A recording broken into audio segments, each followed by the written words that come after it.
Well, thank you very much. Good morning. This is Mike Moran, and I appreciate the opportunity to come and speak to the dealer services group of the Brady Ware Advisors client set.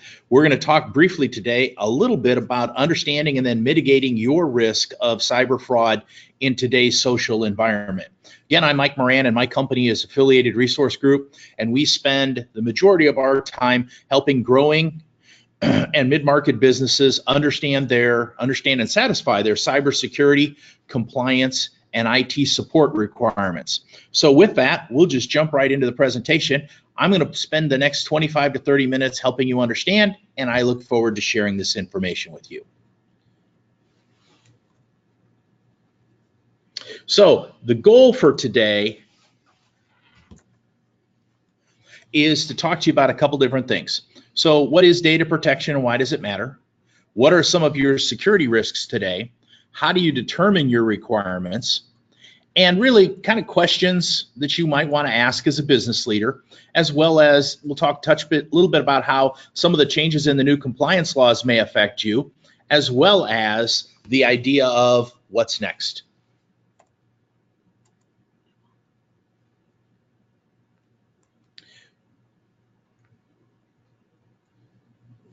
So I start this off to help people understand in terms of where things are, that the reality of life is that your data, the data that you have from your organization, is worth more than gold. And people say, well, what does that mean, Mike? Well, if you think about this, I can take a thumb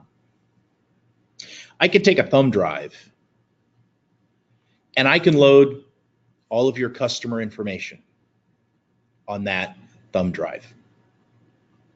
That thumb drive weighs less than an ounce. But your customer information in a dealer organization, you have their names, you may have their driver's license, you have their auto VINs, you have some of their personal information. If they're a service customer, you may have their credit card information. And all of that is worth a great deal of money to potentially other dealerships or other organizations. I mean, I've heard stories many times of salespeople leaving an organization and they take their customer list with them and then they try and load that into their new employer's customer scenario. And there's some challenges there. But the Pomenon Institute is an organization that compiles the cost of these things. And they've estimated that the true cost of a data record is at least $200. If you're in the healthcare environment, it can be twice that. But why does that mean? So let's say you have a data breach and your systems are locked up or you're gone. What does that mean? Well, you're going to have legal fees with attorneys to try and deal with what you need to do, maybe talk to your insurance companies. You're going to have consulting fees to try and get it fixed.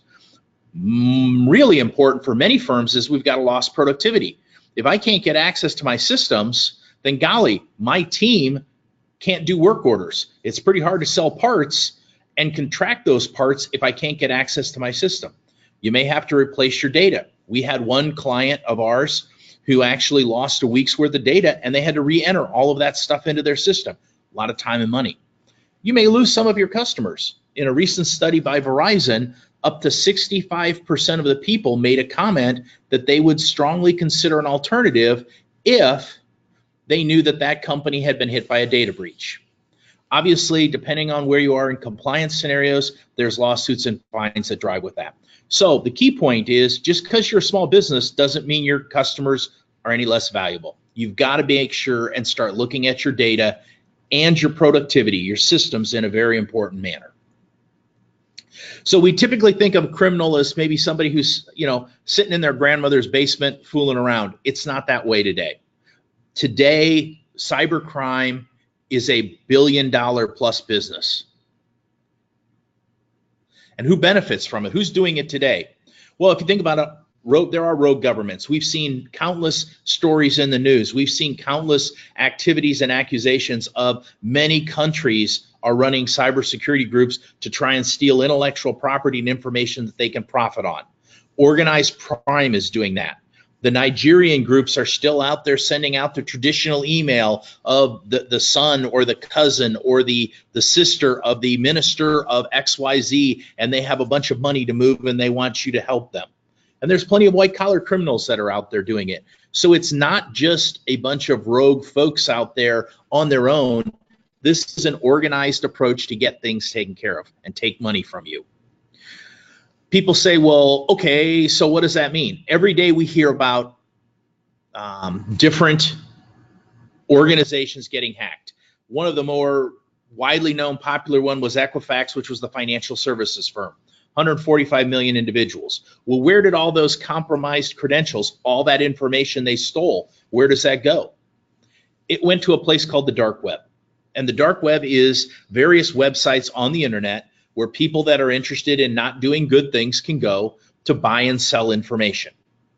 And so what people do is they package that information up and they might sell it. So maybe they got that 145 million users. So what they're going to do is they're going to break it up into sections. It may be as small as 10,000 records. It may be as big as 1 million. And then they're going to turn around and post that for sale.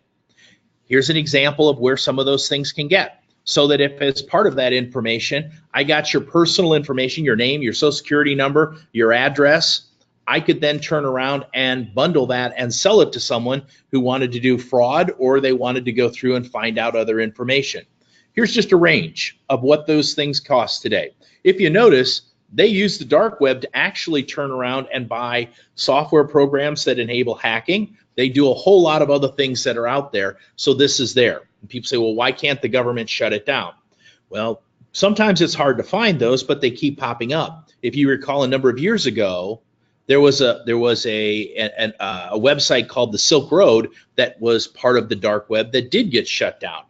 The problem is like everything else, as soon as they shut one down, 4 or 5 more are going to pop up and continue to populate. How do these guys get a lot of their stuff? Well, we talk about all the different accounts. We had a business there. Facebook is hacked on a regular basis. Every day, they estimate that more than 600,000 Facebook accounts are hacked. We see this on a regular basis. We see every week. I'm in a security group, obviously, and we get threat updates. Almost every week there are things where 1 million here, 1 million there. I mean, there's over 1 billion Facebook users. People get it. And how do they get that information? They turn around and ask you for it. They ask directly, and that's the most successful way of breaking in and getting people's credentials. It's a fake email, update your Facebook account. Another thing that people look at, and we talk about productivity, and I'm not a promoter of turning off internet access for your staff, but what I want to use this for is more of a cautionary tone. Because people can break in and get information from your Facebook accounts, many folks have multiple social media and multiple online accounts that they use. The bad news with that is that most people use their same ID and password for each one of those accounts. So if I can get into your Facebook account and get your information, and you use your company email and you use a standard password to get that information, I might then, as a hacker that's focused on your organization, may turn around and try and use that information to get into your organization. So that's another reason why something like this is something that needs to be looked at. Again, we've all seen this in one form or another. This is an issue of how social engineering has an effect on people's relationships and where things go. Nobody believes that Burger King, as part of their manual, has a program that allows employees to stand on the lettuce boxes in order to get more volume into each container. What about your staff? Forrester study came back and said that about 70% of data breaches are a result of some level of internal action. So if you think about this, how many of your staff have organization or dealership provided laptops or cell phones? If those get lost or stolen, do you have a program to get those reported? And what's your expectation for doing that so that you can minimize the time from loss to recognition and action? Another large group is done because of inadvertent misuse of data. Someone has sent me a phishing email and I responded to it. Someone has inadvertently clicked on a website or responded to something that they shouldn't have necessarily done.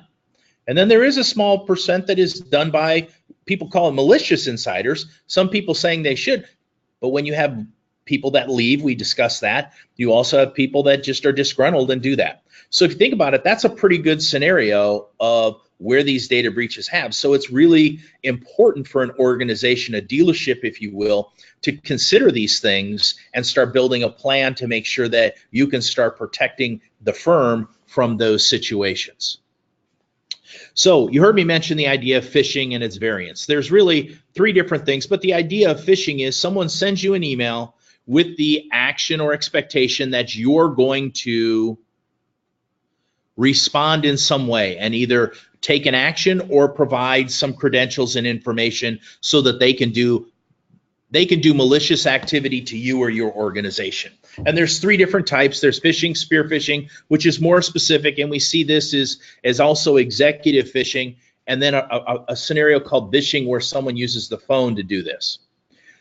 So in a prevention scenario, if you think about this, most people's Microsoft Outlook looks similar to the way that this screen is. You have your files on the left-hand side, and then you have that center thing that shows your email with who it's from and what the topic is and maybe a teaser as to what's going on. If you notice, most people's cell phones, it's the same way. It's a person and then it's the start to that. Well, the problem with that is you really can't tell just by looking at this whether or not those emails are potentially from legitimate people or if they're from somebody who is going to try and ne'er-do-well to your organization. Another scenario that you might get is you might get this sort of a scenario where someone will come to you and say, hey, here's an opportunity for a deal that may just be too good to be true. If you notice in this environment, we've activated the preview screen so that I can take a look at it and see, hey, up at the very top where it says RS in the green circle, if I look at the email address, it's from hello at an organization, TAJQUNE. That sure doesn't sound like it's a legitimate business. That sounds kind of hokey. It's not from sales at Ray-Ban. It's not from sales at CVS Pharmacy. And then the option itself is 85% off special sale. This, again, is someone is trying to get you to go in, provide your personal information or your credentials so that they can take that as an example and then use it against you. We recommend to our customers that they look at setting up their Outlook screens in this manner, and it's fairly easy to do. You just go into the view section and highlight a couple things up there in the blue bar, but your folders are on the left, and then by choosing to have a reading pane action, you can actually start to preview. This is an actual phishing email that I received. I have an American Express card. I've had it I've had to get new cards because things were compromised in other data hacks. So I was not unfamiliar with seeing something like this. I got this on my phone while I was out at a meeting in Phoenix. I started to look at it and I thought to myself, oh, okay, I guess I better respond. And then I thought, wait a minute. You don't respond to these things on your phone. Go back to the hotel and take a look at it. So I called this up on my email. And as I looked at it, I looked at the email address, which is the first thing you're trained to do. Lord knows it's not from American Express. It's from a guy named Dave Bird at CaptureX.com. Obviously, this is a phishing email. So what did I do? I knew to just delete it. This is an example of how this helps you and your team members be able to start combat this. And the smartest thing is education. Look at the preview screen. Look at who the email is actually from. I make a recommendation that people don't conduct business transactions from their cell phones. I didn't say don't use your apps. I'm saying business transactions from your cell phone emails don't necessarily respond because you don't know what's going on. More and more people know that folks do everything on their cell phones today, their smartphones, if you will. And so this has become a bigger and bigger scenario to get that done. One of the things you also notice in this email is there's no phone call. There's no phone number there to call. There's no Dear Mike Moran, account number XYZABC. It's just a straight scenario. So that's another thing that we do in some of our training with our user awareness training to help our customers, our clients, if you will, understand how to go through and do this, find them and protect themselves. Many organizations have had people fall victim to this, and it's just not something that's good, nor do we want anybody to get this. When we go out and do these presentations, we hear this a lot. We're small, nobody bothered to hack us. I'm in rural Ohio. Heck, I'm in Ohio. We're a flyover state. Why the heck would do that? Well, the folks that are doing this aren't necessarily focused on an individual per se. They're focused on a group of IP addresses, and your organization falls into that group. They've hacked information and they bought 10,000 records, and those records have emails. And so they send their information to those people that have that information to drive that forward. That's the simplest form of phishing in terms of where they go. Small businesses are low-hanging fruit because they also don't have a lot of the security in place that some of the larger organizations do. So to say that we're small or we live in a rural area is no real protection against having that situation happen. People say, well, okay, you've talked about these things. What about ransomware? Well, ransomware is the area where a lot of the money has been made. That's where all the Bitcoin activity is going on to pay the ransom. And quite frankly, that is the challenge that unfortunately is going to continue to grow as time goes on. Ransomware is distributed through sending people phishing emails. Ransomware is distributed through people going to a safe website that has been infected itself, and people have placed stuff so that if I go over an ad or if I go on a click through from one site to another, I might infect myself. Ransomware has many scenarios in terms of where it comes, but this is obviously one of the bigger things because ransomware does two pieces. It does lock up your data and affects a compliance issue, but secondarily, it also truly affects your organization's productivity. So again, if we go back to that email scenario, most people have it set up that way. Again, if you set up the preview screen, you can take a look at this and you can see who this was from. You know to look through, if you've been trained, you know to look through the email itself to see things that may or may not make sense. I do have a gold American Express card, so at the top end it looked legitimate. But as I said on my phone, I said I'm not going to focus on it, got back to the office, a hotel actually. David CaptureX was obviously the obvious sign, but there also was no phone number. There was no personalization to help me say that this was to Mike Moran with some level of account scenario. This is a big part of how you help prevent your organization from getting things like ransomware. So again, here's some more facts that I think matter. I think the second to the last one is the most important. 33% of the firms required 3+ days to recover from an attack. A little over a year ago, we got asked to get involved with 2 new customers who had been hit by attacks. In one situation, as I said, they had backups, they just didn't do it properly, and they lost a week worth of sales. Well, in a dealership organization, I would assume that many of you sell a number of cars every week. But more importantly, you have all of your parts transactions, you have all of your work orders from your service transactions. Re-entering that information takes a huge amount of time. Being down for 3 days makes it hard to keep your teams productive and organized in terms of where that goes. We had another group that actually had it was a manufacturing company that actually had the right backups. They just didn't back up their systems, and the ransomware attack and the virus that went with it, the malware, if you will, went in and affected those systems. They had 300+ servers. It took 2 weeks to get all of those servers back up and running, and it caused a major effect to their productivity. So if I'm a business leader, if I'm a dealership owner or a dealership executive, I want to ask some questions from my team. What are we as a dealership trying to protect? Well, obviously we have some financial information, we have some customer information, we have some vehicle information, we have potentially we have some employee information depending on how you handle your employees. What are we trying to protect? What about our productivity? How important is keeping our systems up and protected? What are the relevant threats to our organization? What are the risks to us? How comfortable are we? Who's responsible for our programs? And as a dealership leader, this is important to ask, because the real issue is people think, well, I've got IT for that, or I've got this, or I've got, it's the whole organization. Because in many cases, we find initially that companies that really don't want to implement something as simple as a password policy get thwarted at the top. And the top people at the top have to realize the importance and support it. But then it also has to be across the board. People have to be trained. Processes and systems have to be in place to do things. And yes, at times this costs money. This is part of what needs to be done. Do we have a communication update response plan?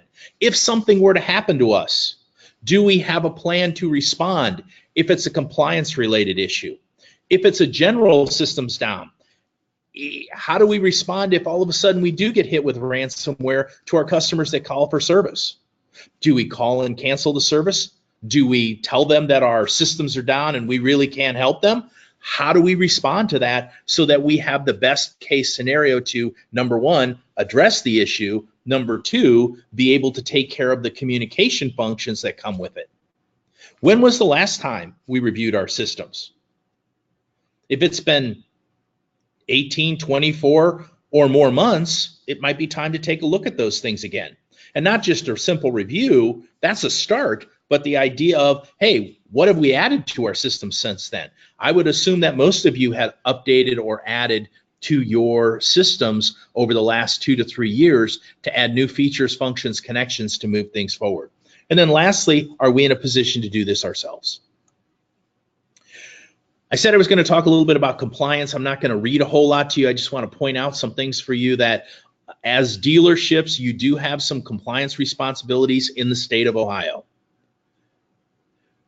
If you think about it, we normally think of compliance as healthcare providers, insurance providers that provide those benefits, self-insured employers. If you're a large enough dealership organization and you've gone down the self-insured employer scenario, you have a compliance responsibility to take care of that.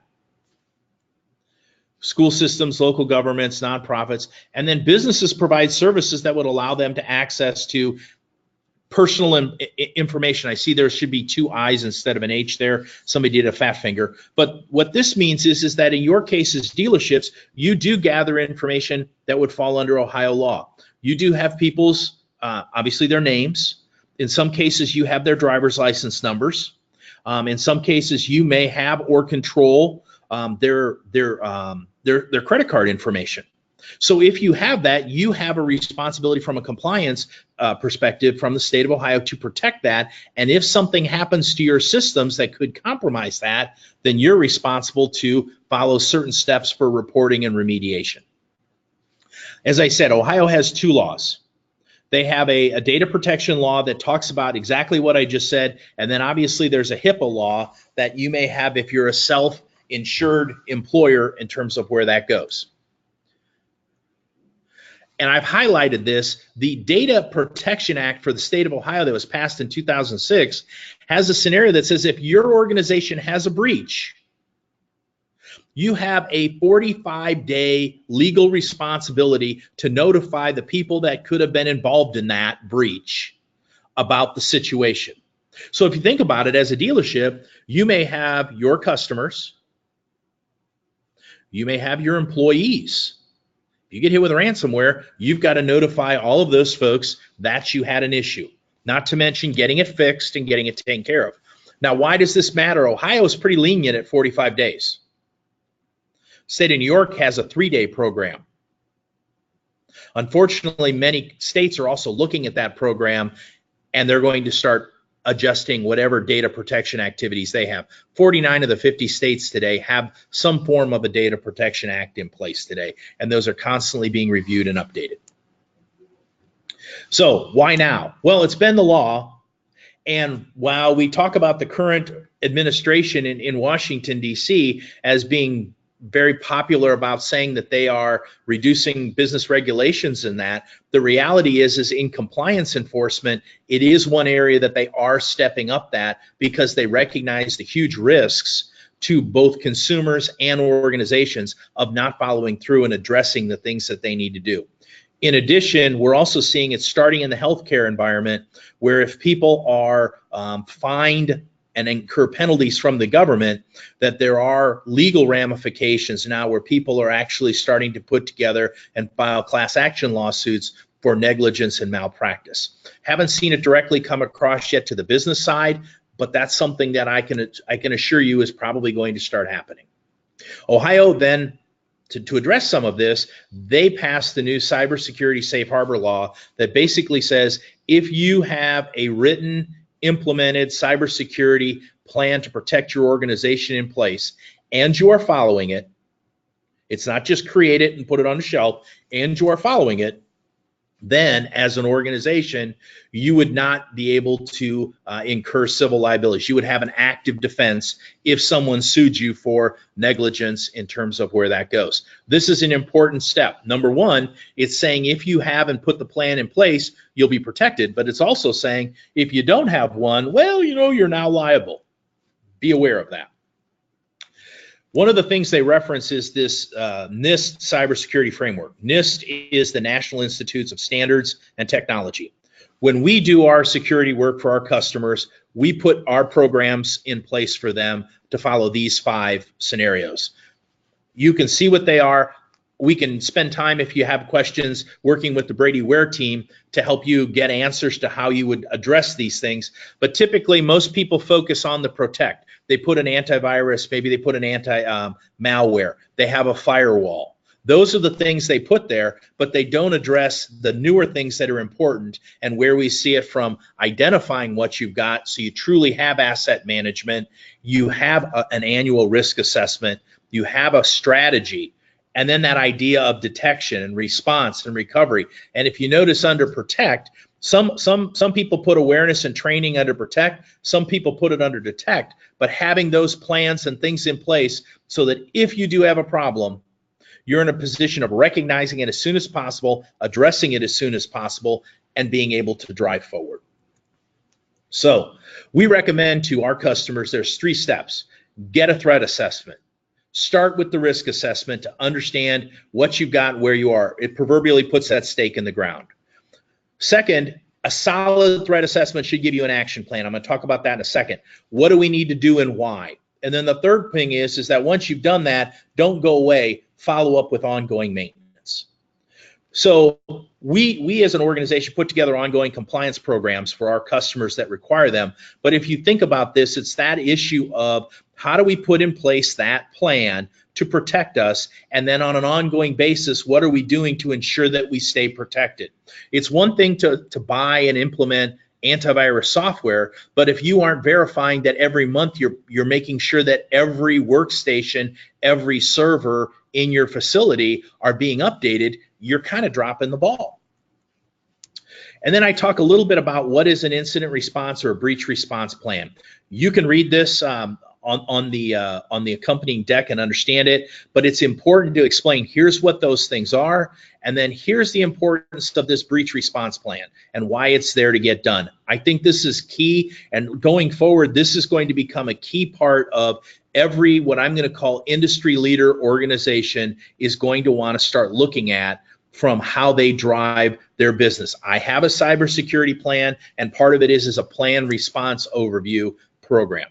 So at our company, we can help with conducting the risk assessment. That's the first step. Where are we? What do we need to do? And realistically, when you look at that, the key things are, in terms of a deliverables, I get a report that gives me a score, but it also identifies for me, kind of like your audit that you would get from Brady Ware, what are the key findings that we found? What's the policy that it affects, or what's the policy that was not followed? What's the meaning, and what does that do for the organization? So as business leaders, you've got a plan to understand, hey, here's where we are and here's where we go. And then that sets the stakes so that as you do this again and again and again throughout time, the expectation is my score will continue to be adjusted, and in most cases it will be adjusted down. Sometimes it doesn't, but it gets adjusted to drive that forward. The second thing about this is the management plan I talked about, where the difference between the executive summary and the management plan is it highlights every one of those things in the executive summary, but it specifically tells you what workstation or device had that problem and what you needed to do to fix it. The advantage is this allows your IT team, if you have it, or it allows your third-party IT provider to actually go through and actually then have a specific scenario of remediation so that you as an organization then can then get at your next review, determine, hey, we got all those things fixed, here's where we are. So why is that a value? It does make you more secure. I can tell you this as someone who's done this for multiple years. We have never walked into a situation where an organization has ever been perfect in terms of where they go. It increases the reliability of your infrastructure. It allows you to be able to support your systems and what you need to do. You're going to avoid compliance fines. You do have some risks in the fact of the information that you control and manage.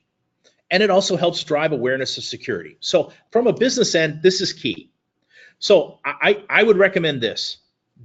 Discuss with your team, how are we going to do an initial assessment? Choose somebody to help you, execute the assessment, and then drive forward with your plan.